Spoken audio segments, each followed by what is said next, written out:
Governor Healey comes to Framingham to highlight free community college in Massachusetts. The City Council continues the MBTA Communities Act conversation and a dive into question 4 on the 2024 Massachusetts ballot, which would permit some residents to use certain natural psychedelic substances for therapeutic uses. I'm Brendan Fitzpatrick, and this is The Frame, Framingham News in Focus.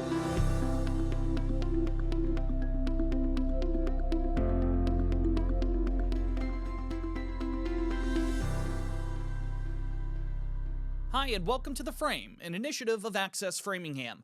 We start this week with Wednesday's event at Massachusetts Bay Community College's campus in the city, as Massachusetts Governor Maura Healey was joined by other officials to formally highlight the Mass Educate program, which makes public community college free for students of all ages and income levels within the state. $93.5 million is set aside in the 2025 fiscal year budget in Massachusetts to cover tuition and fees through Mass Educate, as the program also provides books, supplies, and additional costs to those who qualify.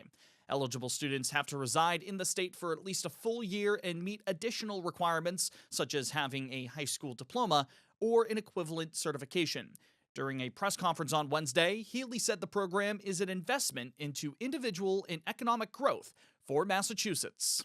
And what is so beautiful about this program is that now this can change the life course, the trajectory for those individuals. And with that, their kids, their families, whole generations. Healey and other officials like State Senate President Karen Spilka also took part in a roundtable discussion with a number of students from community colleges throughout the state. Those students spoke about how programs like Mass Educate and its predecessor from last year, Mass Reconnect, which made community college free to eligible students 25 years of age and older, made higher education more accessible. The debate regarding the MBTA Communities Act continued during the City Council's full meeting on Tuesday, October 1st. A reminder that the state law mandates that zoning for multifamily housing has to be created as of right within municipalities with MBTA service, while not requiring outright that anything be actually built. Framingham could fall out of compliance by the end of the year, putting the city at risk of losing state resources for projects. If you recall from last week's episode, the Planning Board voted to recommend increasing zoning density in the proposed MBTA zoning overlay districts within Saxonville and Knobscot, while decreasing zoning density downtown. Multiple city council members and residents who spoke during Tuesday's meeting reiterated their displeasure with the current pitch from the Planning Board that maintains a zoning density of 30 units per acre across all proposed districts, the three aforementioned ones, in addition to Shoppers World, 990, and Speen Street. District 3 City Councilor and Knobscot resident Adam Steiner called the current proposal, quote, a piece of garbage, end quote, adding that he would want the matter sent back to the Planning Board. Conversely, Leslie White Harvey of District 8 called for potentially even less density downtown, citing concerns she has received from her constituents about overcrowding in that area. Comments on Tuesday from about a dozen speakers from the public ranged from a disdain for the increased zoning proposals in the Saxonville and Knobscot areas to creative ideas to the MBTA Communities Act question, such as increasing tax rates to discourage developments in the zones that fall in line with the act and challenging the state in court.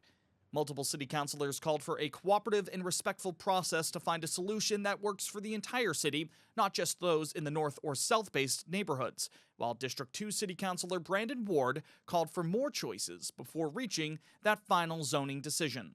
The overlay district that's proposed between Livoli and Edmonds and Edgell is really a non-starter. So, but if we want to talk about Knobscot, what are some other options? I'm not saying no to everything. Let's just have a conversation about what's reasonable. Now, while the Planning Board can submit their suggestions regarding the MBTA Communities Act, the City Council has the final say on what is accepted, rejected, or amended. Residents interested in this process are invited to a pair of public hearings coming up, one with the Planning Board on October 17th, another with the City Council on October 29th. If you want to learn more about that Mass Educate story or the ongoing developments with the MBTA Communities Act locally, log on to www.theframe.news, where we have more details on the key stories we cover each week on the program. Our website also has all of the feature pieces that we've completed in the past too, so check those out for more Framingham news in focus. And follow us on social media. Our handle for Instagram as well as X is @FrameNews_. Subscribe to Access Framingham's channel on YouTube and get notified whenever new Frame episodes go live by hitting the bell icon there. Find us on Facebook too. Just search for The Frame there. Meanwhile, members of the City Council will be holding another public meeting this upcoming Tuesday, October 8th at 7 p.m. regarding the potential implementation of a residential tax exemption. That exemption would allow a city or town to shift the tax burden from one group of taxpayers to another.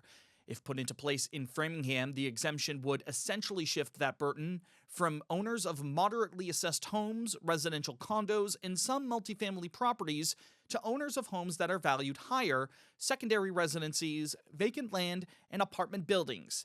The exemption would be available to those who occupy the units they owned, but those who are eligible would have to apply for it, according to at-large City Councilor George King during the group's meeting on September 17th. King added that this could be a big change to the city's taxation, so members of the public are encouraged to attend the upcoming meeting to learn more and to share their thoughts. A special shout out now to the Framingham High School Flyer Marching Band and Color Guard. They earned first place at the U.S. Bands competition out at UMass in Amherst this past weekend. You can see some of the pictures of their routine on your screen right now as they performed on UMass's football field at McGurk Alumni Stadium and ended up with an overall score of 82.8. The Flyers received commendations for having the best music and best effect. Congratulations to all of the students who took part in that event, along with their instructors. And finally this week, the second installment of our series previewing the 2024 Massachusetts ballot questions. This week we look into question 4. If passed, it would permit certain natural psychedelic substances that are plant-based to be used by people 21 and older. Those drugs would be issued under licensed supervision at therapy centers, while eligible residents would be allowed to possess and grow a limited amount of those substances.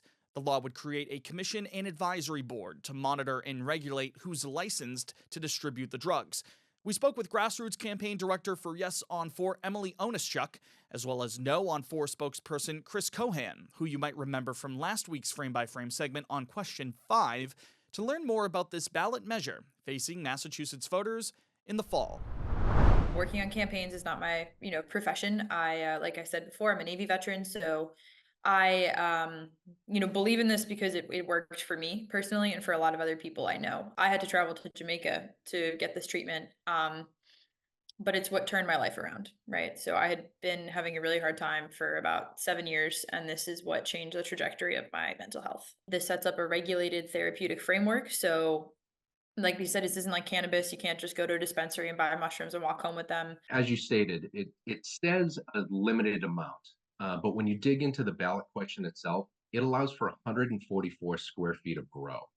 And what is 144 square feet of grow?